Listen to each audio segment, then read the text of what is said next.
the missions that are taking place in this room, not just today, not just tomorrow, but 24/7, 365. There's a lot of things that I've learned on the job, and it's great to see Julius in the back of the room. Julius, thank you for joining us. If you haven't seen the new and improved Julius, he's right your hand in the back of the room. See Julius, make sure y'all give him an attaboy. He looks great. And Joanne, thank you for your leadership. You're really killing it. But it's great to be here with the with all of you at this symposium.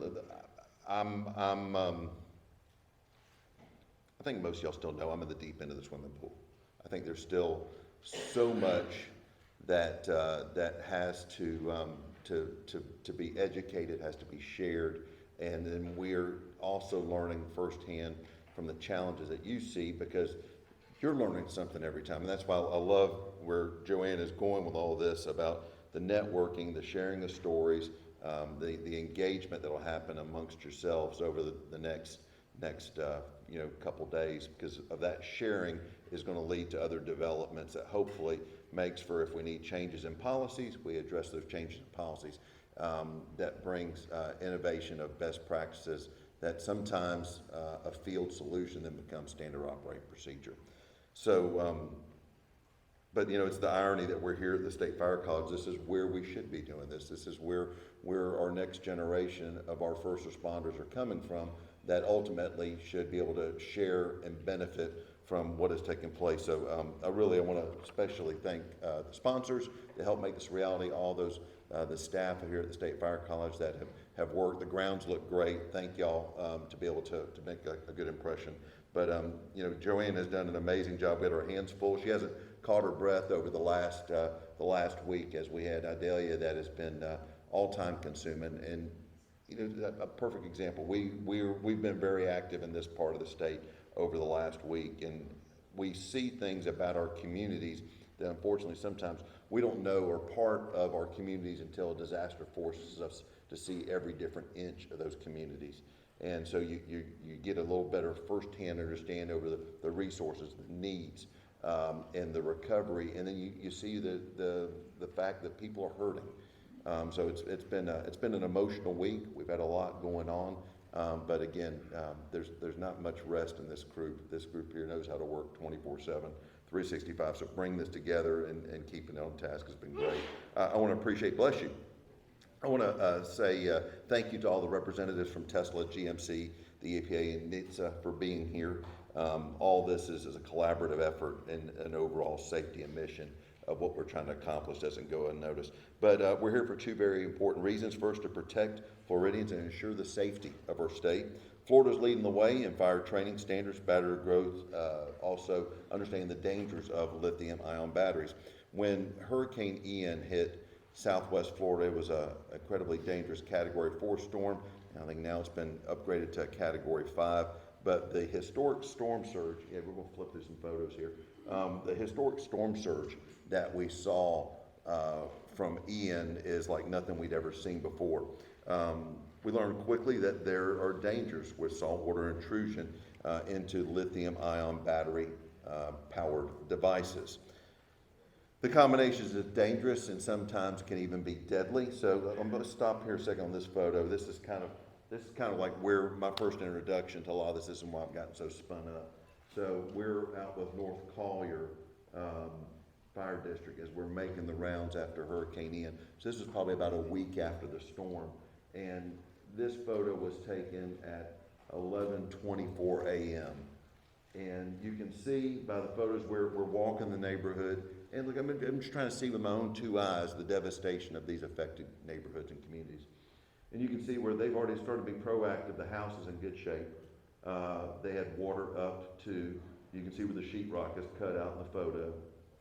And then you can see the lower half of the stud wall where it's discolored. And that's your water line of what you had there. But then you can also see where the EV has got a humidity issue already built up inside. The battalion chief's making a comment to me as we're walking the neighborhood. He says, they got to get that thing out of there. Because the house survived. The house survived. He said, they got to get that thing out of there. And I'm thinking, wow, he's onto something. So anyway, so that was at, like I said, 11:24 11:24 a.m. You got that next slide? Not that one back there. Go to the one that's the EV out in the parking lot. I mean, on the highway on Tamiami Trail. No, it didn't make it, boss. It didn't make it. Okay. So I can illustrate it verbally though.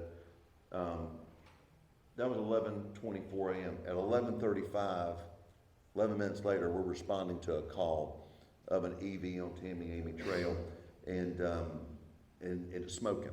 And the driver immediately, did the right thing. He unloaded the EV off the back of the car, off the car carrier, and as the fire teams showed up and started, I mean, they dumped 12,000 gallons in a blot of an eye as they cut open the car, trying to control the temperature of this vehicle.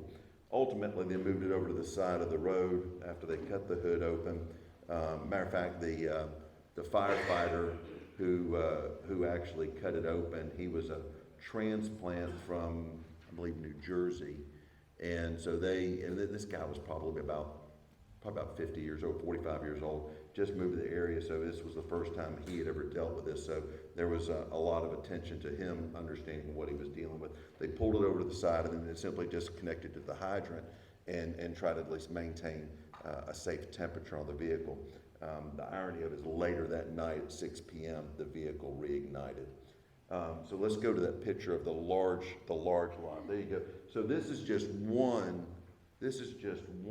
of probably about 6 lots that were adjacent to the affected area. This is probably about like Lake Okeechobee. But those are all, I mean, it's kind of hard from where you're sitting to look at, but all those cars there, those are all primarily either hybrids or gas combustible engines. So you can see it's just as far as the eye can see. And some of you remember the fire that took place during COVID down in Fort Myers, out by the Fort Myers airport, where you had all these cars that were stored because COVID stopped travel, so they had a glut of cars. So you had that massive car fire. So again, there's concerns about these are all going to go back to market in some way, shape, or form, whether it's rebuilt titles, salvage titles, for parts, you name it, different levels of destruction, but these are all going to end up back on the market. So those cars, and if you go to the next slide, you'll see all the EVs are parked separately. Matter of fact, they're parked separately and about 20 feet apart from each other. And, so there's definitely a concern that this particular company that's managing an asset that they have got the ability to resell, they don't want to take a risk of losing their investment over the potential threat of what an EV that's been hit by salt water has done. So again, a little bit of this was where I did not know any of this when I saw it, but it became a concern because I don't think this is necessarily a concern for Atlanta. I don't think it's a concern for Chicago. I don't think it's a concern for Dallas. But in a state like the state of Florida, where we do have subject to saltwater storm surge, it's something we need to be sensitive to.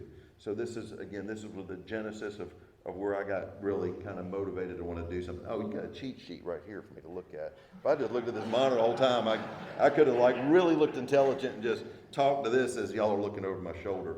But I learn by seeing things, and for any of y'all that I've done a ride along with, you could figure that out. I mean, that's the way I learn. And that's why it was so important that I got to share these images with you to kind of tell you why this is so important and why I think there's a concern that we need to try to do everything we can to address. Collaborating together is where solutions come forward. Thank you for posting those photos. But with every storm, we learn something new. We learned from Hurricane Ian. We learned all this that we just saw. We had a house in the case with Hurricane Ian that Captiva Island.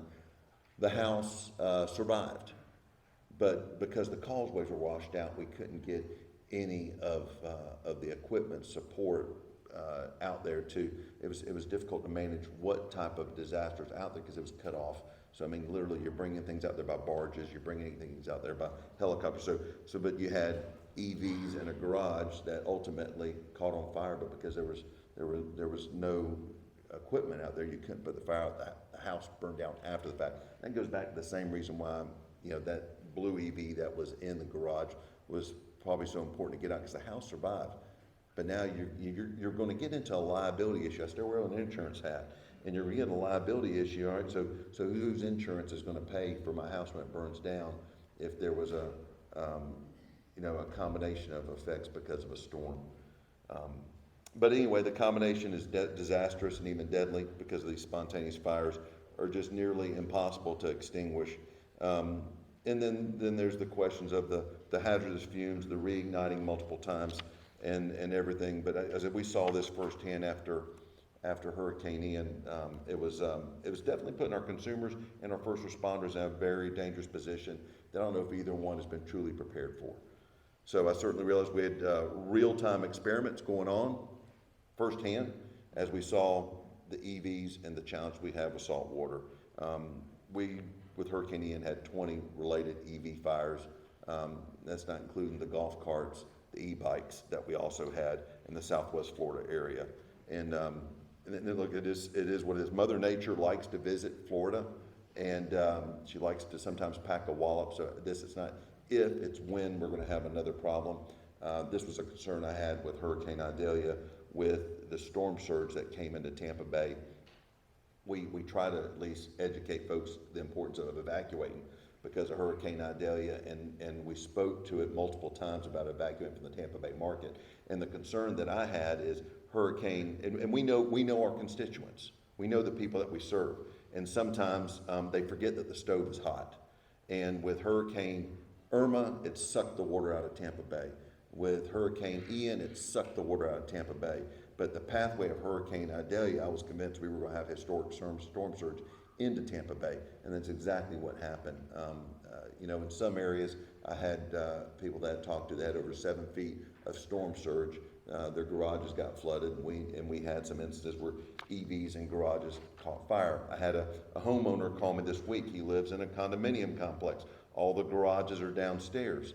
And he said, Jimmy, he says, I'm worried because what I just saw firsthand is there's e-bikes, there's golf carts, there's EVs in these garages. Different people take this serious as to what's taking place. But we all live in a condominium. We're already percentage owners of this building that we're living in.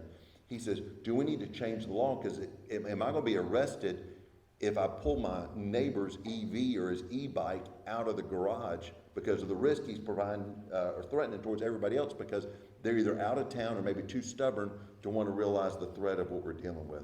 So again, a lot of questions I expect to come out of this symposium, but we're Florida. We lead the way in so many ways. We really do. And I feel like there'll be, great solutions that come here, especially with the stakeholders, the manufacturers, all those players that are here with us today. And I think it's going to be enlightening to hear from them over the next couple days. But as we still continue to see incentives out of Washington to move and embrace EVs, I think that incentive is going to put more on the road. And again, if we've got more on the road, again, I want to be able to manage the strengths.